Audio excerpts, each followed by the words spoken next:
1883년 뉴욕 브로드웨이 밤거리엔 최초로 가로등이 켜졌고 1902년 미국 전역에 9천 개의 전화회사가 설립되었습니다. 이야. 이 시기 수요가 급증하던 천연 자원이 있었는데 그게 무엇인지 사진으로 확인을 해보겠습니다. 뭐야 이건 또? 이게 뭐예요 이게? 엿? 엿 아니에요? 엿? 맞아, 뽑기. 뽑기, 맞아, 뽑기. 옛날 학교 앞에 저런 엿 많이 팔았었는데 나. 이것의 이름은 셸락이라고 하는 건데 셸락이란 암컷 깍지벌레가 나무 껍질에 들러붙어 다니며 수액을 빨아먹고 남기는 분비물, 즉 천연 수지를 말하는 거예요. 이 셸락의 열과 압력을 가하면 원하는 모양으로 만들 수가 있습니다. 우와, 신기하다. 이걸 전선이나 모터 등에 얇게 코팅하면 전기를 차단하는 절연체로 탁월하다는 게 알려지면서 많이 쓰이기 시작했습니다. 저걸 또 어떻게 알아냈어요? 그러니까요. 하지만 이 셸락에 큰 문제점이 있었는데요. 뭐였을까요? 모으기가 쉽지 않아요. 네, 원료 자체 수집이 굉장히 어려웠을 것 같은데요? 벌레 사는데도 찾아다녀야 되고. 네, 셸락 1kg를 만들려면 자그마치 5만에서 30만 마리의 개체의 엄청난 깍지벌레가 필요했던 거예요. 못 쓰겠네. 생산성이 매우 떨어지네요. 낮았던 거죠. 그치 그러면 어쨌든 간에 과거의 상하 때처럼 셸락을 좀 대체할 뭔가 물질이 필요했던 거네요. 맞아요. 우선 상아를 대신해서 만들어졌던 셀룰로이드는 폭발이 잘 일어났기 때문에 전기 제품에는 쓸 수가 없었거든요. 네. 그러자 이번에는 벨기에 출신 화학자 리오 베이클랜드가 나섰습니다. 21살의 나이에 박사 학위를 받았을 정도로 천재적인 과학자였던 이 베이클랜드는 1907년 오랜 연구 끝에 석탄을 추출할 때 나오는 페놀이라는 화학 물질을 활용해서 자연 재료가 전혀 들어가지 않은 최초의 인공 합성 플라스틱을 만들게 됩니다. 천연 수지 셸락과 비교해 보니 어떠세요? 이거 비슷해요. 그렇죠. 베이클랜드는 이 물질에 자신의 이름을 따서 베이클라이트라고 이름을 붙였습니다. 이 베이클라이트는 앞서 개발된 셀룰로이드와 달리 폭발하지도 않았고 더 강한 열도 잘 견뎌내서 우수한 안정성을 지녔어요. 또 햇빛, 습기 등에도 변색되거나 변형되지 않아서 내구성도 훌륭했어요. 어쨌든 교수님 이게 발명됐을 때 반응이 엄청났을 것 같은데요. 네, 맞아요.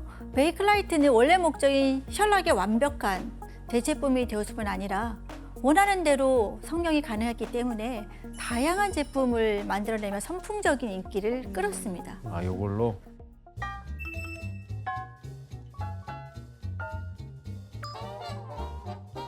오, 뭐지?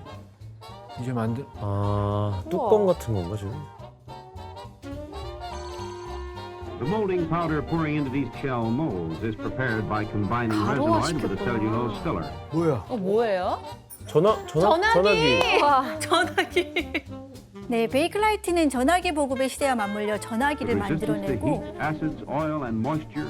Now there are 또 over 자동차의 200 확산 시대에 resinoid parts 걸맞게 in the 차량의 modern car. 손잡이나 내부 커튼 등을 만드는 데도 쓰였고요. 이 밖에도 면도기, 라디오, 빛, 거울 케이스 등의 소소한 일상용품까지 전부 플라스틱인 베이클라이트로 대체가 가능해진 겁니다. 세상에 얼마나 다양한 제품들이 나왔어요. 세상에. 진짜 신기해. 우리가 실생활에 쓰는 모든 것들이 다 들어가네요. 네. 그럼 이 베이클라이트가 발명됐을 때 플라스틱이 본격적으로 일상생활에 사용된 건가요, 교수님? 맞아요. 드디어 플라스틱의 시대가 시작된 거예요. 사람들은 이런 놀라운 물질을 만든 천재 과학자 베이클랜드에게 찬사를 보냈어요. 그는 20세기 가장 영향력 있는 100인 중 한 명으로 1924년 타임지 표지에 선정되기도 했습니다. 아침에 일어나 베이클라이트 칫솔로 이를 닦는 순간부터 베이클라이트 침대로 들어가는 순간까지 만지고 보고 사용한 모든 것은 1000가지 용도를 가진 이 물질로 만들어졌을 것이다. 진짜 에디슨 말고는 잘 몰랐네요, 저희가. 네, 베이클라이트는 천의 용도를 지녔다는 수식어가 붙을 정도로 거의 모든 종류의 물건을 만드는 데 사용되었습니다. 특히 천연 재료가 아닌 버려지는 석탄의 부산물을 사용했기 때문에 가격이 훨씬 저렴했습니다. 그래서 이전까지 상류층에만 허용되던 물건들을 일반 대중들도 누릴 수 있게 된 겁니다. 그러니 사람들에게 베이클라이트는 기적의 신소재, 신의 선물과도 같았죠. 그랬겠네요. 이후 베이클라이트는 수많은 분자로 이루어진 고분자 물질이고 중합체라는 것이 밝혀졌어요. 그래서 과학자들이 새로운 중합체를 찾기 위해 노력하던 중 1935년 드디어 혁신적인 물질이 탄생하게 되었는데요. 더 혁신적인 물질이. 뭘까요? 바로 플라스틱으로 만든 최초의 인공 섬유 나일론입니다. 이건 1935년 미국의 최대 화학회사였던 듀퐁에서 개발한 나일론으로 만든 세계 최초의 인조 섬유입니다. 나일론이 탄생한 계기는 한 연구원의 장난 때문이었는데요. 대체 어떤 상황이었는지 지원 씨와 규현 씨가 재현해 주시겠어요? 아, 저 자네 그거 왜 그걸 빙빙 돌리면서 돌아다니나? 정신 사납게. 가만히 있기 지루해서요. 그 막대에 뭘 묻히고 돌아다니는 거야 지금? 아, 뭐, 실처럼 보이는데? 예? 우리 실험하던 플라스틱에 묻힌 막대인데 이렇게 가지고 돌아다니니까 플라스틱이 실처럼 늘어나네요. 어? 그 실처럼 늘어난다고? 아니, 그럼 플라스틱으로 실을 만들 수도 있겠네? 지저스 유레카. 아, 이렇게 해서 발견했다고요? 돌리다가? 네, 이처럼 연구원은 연구 중이던 플라스틱 물질을 유리막대에 묻혀서 장난삼아 방을 돌아다녔는데 그게 실처럼 길게 늘어나는 거예요. 이걸 보고 합성수지에서 긴 실을 뽑아낼 수 있다는 걸 깨달으며 나일론이 탄생하게 된 겁니다. 듀폰에서는 나일론을 처음 공개하며 그 특성을 이렇게 소개했는데요. 석탄, 물과 공기처럼 흔한 원료에서 얻었지만 나일론은 강철처럼 강하고 거미줄처럼 가늘며 천연 섬유보다 더 큰 탄성과 광택을 자랑합니다. 뭐 대단해 보이네요. 이전까지 누에고체 실크나 양털인 양모, 모카의 면 등 비싼 천연 자원으로 옷을 만들어야 했었는데요. 그런데 나일론은 강한 탄성 등의 장점으로 천연 섬유의 완벽한 대체품이 되었습니다. 야, 진짜 어마어마한 발견인데요. 그리고 각 재료들의 장점을 다 모아둔 것 같아요. 네, 그렇죠. 이처럼 기적의 실이라 불리던 나일론은 곧 제품으로 생산되기 시작하는데 그럼 여기서 문제 낼게요. 나일론을 이용해 만든 이 제품은 출시 당일 단 3시간 만에 완판될 정도로 폭발적인 인기를 끌었는데요. 무엇일까요? 정답. 네, 주얼리? 막 나일론 주얼리요? 박진희 씨 오답입니다. 아니면 빛. 머리빗. 머리빗. 그럴 수 있는데. 나무빗을 쓰다가 갑자기 오답이죠. 규현 빨리 씨? 오답이라 하세요. 네, 오답입니다. 규현 씨. 정답. 가발? 규현 씨 오답입니다. 너무 뻣뻣하지 않을까요? 그래도 가발? 이거 그거 정답. 같아요. 정답. 아니 먼저 하세요. 먼저 하세요. 먼저 혜성 씨가 손을 들었어요. 네, 혜성 네, 씨. 네, 네. 그 여자들이 많이 신고 다니는 스타킹? 정답입니다. 우와. 그럼 그 전엔 스타킹이 없었어요? 그 전에는 실크 스타킹이었어요. 아, 실크요? 실크로도 네. 만들 수 있구나. 스타킹이라는 건 있었고. 비단으로 만든. 네. 나일론 실. 출시하자마자 초대박을 낸 나일론 제품은 바로 스타킹이었습니다. 1938년 나왔던 나일론 광고에 적힌 글을 박진희 씨가 읽어주시겠어요? 아, 네.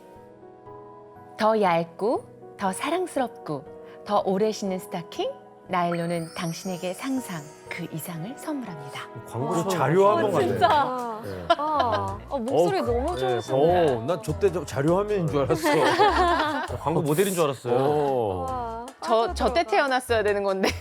사고 싶어요. 진짜.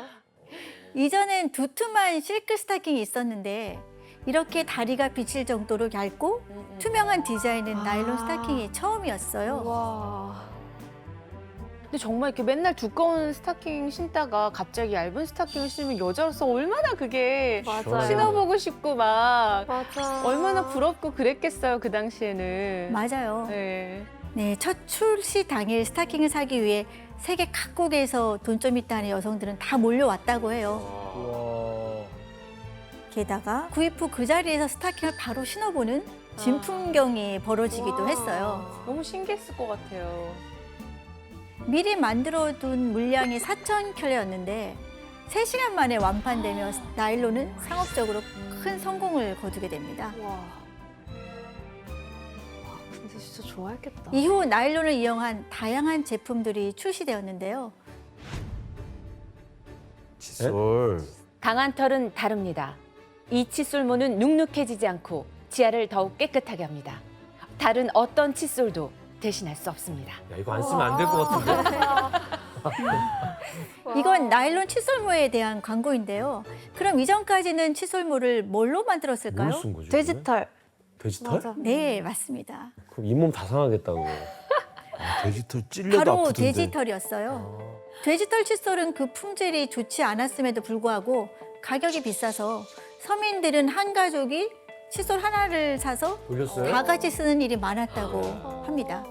그러나 나일론 칫솔모의 개발로 가격이 저렴하고 품질이 뛰어난 칫솔이 세상으로 나오게 된 겁니다. 와. 그럼 저희가 쓴 지금 칫솔들이 다 나일론인가? 나일론이에요? 네, 그렇습니다. 아, 그게 나일론이었구나.